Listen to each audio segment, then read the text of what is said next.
Salutations mes petits échappés de la prison runique et bienvenue dans une nouvelle vidéo du format 185 News.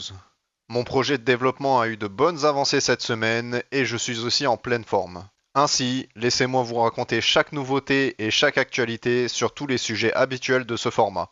Rentrons donc dès maintenant dans le vif du sujet et allons-y! Commençons donc comme d'habitude avec mon projet de développement actuel, qui possède désormais un menu principal comme vous pouvez le voir à l'écran. J'ai cependant caché le logo qui affiche le nom du jeu, et ce pour plusieurs raisons. Premièrement car je n'ai pas encore déposé les copyrights pour le nom de ce jeu, et aussi car je compte faire un reveal de ce dernier plus tard dans mon cycle de développement, et notamment quand ses droits seront déposés. Ceci dit, c'est un peu dommage que je ne puisse pas vous le montrer dès maintenant, étant donné que je trouve que j'ai fait un bon travail sur ce logo. La plupart des options de ce menu sont cliquables à la souris ou bien à la manette, à l'exception de celle des crédits que je réaliserai bien évidemment que vers la fin du développement. Il y a aussi ce texte en bas à droite que vous avez peut-être remarqué avec la mention Alpha Test Build. Celle-ci est présente pour une très bonne raison que je vais vous expliquer dès maintenant. Cela est bien évidemment un peu évident, mais je compte réaliser la première phase de test de ce jeu. Les gens qui pourront participer à cette dite phase de test seront tous de mon entourage plus ou moins proche. Je ne sais pas encore quand cela se déroulera, mais j'espère vraiment pouvoir le faire dans les semaines à venir. Et pour cette raison, la majeure partie de mon travail va se concentrer à la préparation de cette dite phase de test. Cela a bien évidemment commencé avec plus de travail au niveau des cinématiques, avec notamment l'ajout d'une boîte de dialogue pour le narrateur, et aussi quelques changements ici et là, mais aussi l'ajout de petites icônes renforçant les émotions des personnages visibles à l'écran. L'objectif est que les cinématiques déjà présentes dans le jeu soient dans un stade plus ou moins final avant les phases de test, même si je pense que je vais bien évidemment encore peaufiner tout cela au cours des semaines à venir. Et ce, même si le travail sur ces dites cinématiques est assez épuisant. Au niveau du gameplay, la majeure partie du niveau de tutoriel est terminée. Cependant, il aura lui aussi besoin d'un peu de peaufinement. D'ailleurs, je ne sais pas si je vous en avais déjà parlé, mais j'ai ajouté des boîtes de tutoriel au jeu afin d'aider les joueurs à savoir quoi faire. J'ai aussi ajouté des pièces à collectionner qui sont au nombre de 3 par niveau. Celles-ci seront bien évidemment utiles plus tard dans le jeu. Elles seront comptabilisées à la fin de chaque level, avec un écran qui affichera chaque pièce que vous avez obtenue, ainsi que la condition pour la débloquer. Cependant, ce système est loin d'être totalement fignolé.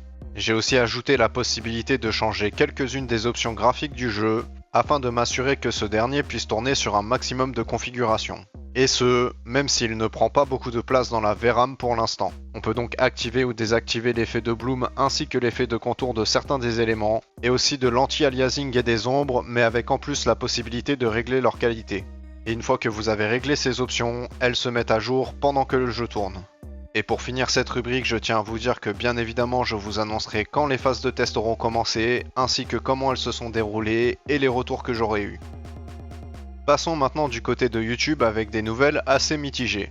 Premièrement, la chaîne continue de grandir et de grimper en abonnés, ce qui est franchement agréable. Et ce, même si elle n'est pas aussi active qu'elle l'était lors de la période de son début d'activité. Ainsi que le fait que certains de mes contenus font moins de vues qu'ils le faisaient d'habitude. Je ne sais pas trop comment prendre cela, mais ma foi je prends.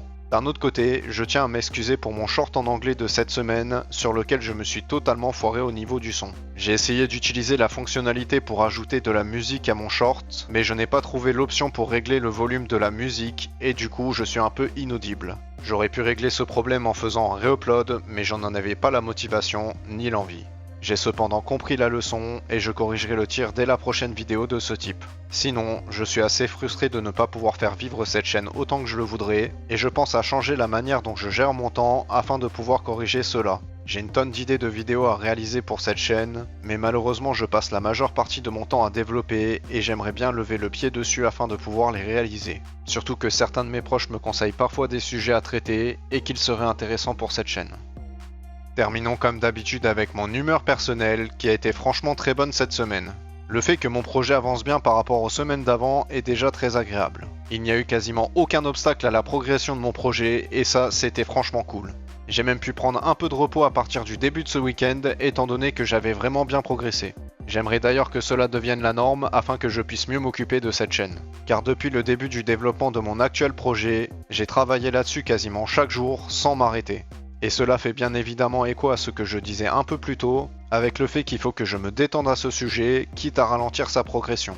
car le développement vampirise un peu trop de mes activités habituelles, et j'aimerais donc pouvoir mettre tous les œufs dans le même panier, et ce, dans des quantités raisonnables. Il faut aussi que je vous parle de la réalisation de la vidéo que vous êtes en train de regarder, car ça a été une véritable épopée. En enregistrant les images nécessaires à la production de celle-ci, je me suis retrouvé face à une tonne de bugs liés aux récents changements que j'ai fait dans le jeu. Je me suis donc retrouvé à les corriger un à un, et ça a duré plus de 3 heures. Et bien évidemment cela a été très pénible, en plus de me faire perdre un temps précieux que je n'avais pas forcément aujourd'hui. D'ailleurs, il est possible que 1 ou 2 bugs visuels se soient glissés dans cette vidéo, donc si vous les remarquez s'il vous plaît n'y prêtez pas trop attention. Tout ce micmac a pour conséquence que cela fait plus de 5 heures que je suis devant mon PC, et je vous jure j'en peux plus. Voilà, cette vidéo touche maintenant bientôt à sa fin. Comme d'habitude, n'hésitez pas à liker cette vidéo ainsi que vous abonner à ma chaîne si mon travail vous plaît. Tout cela aide le studio 185 à grandir, ainsi que faire connaître mon travail et mettre plus de mes vidéos dans vos différents algorithmes. Vous pouvez aussi bien évidemment venir laisser un commentaire et j'essayerai d'y répondre. Et bien évidemment, on se retrouve la semaine prochaine pour plus de contenu. Quoi qu'il en soit, je vous souhaite une bonne semaine à venir et je vous dis à très bientôt.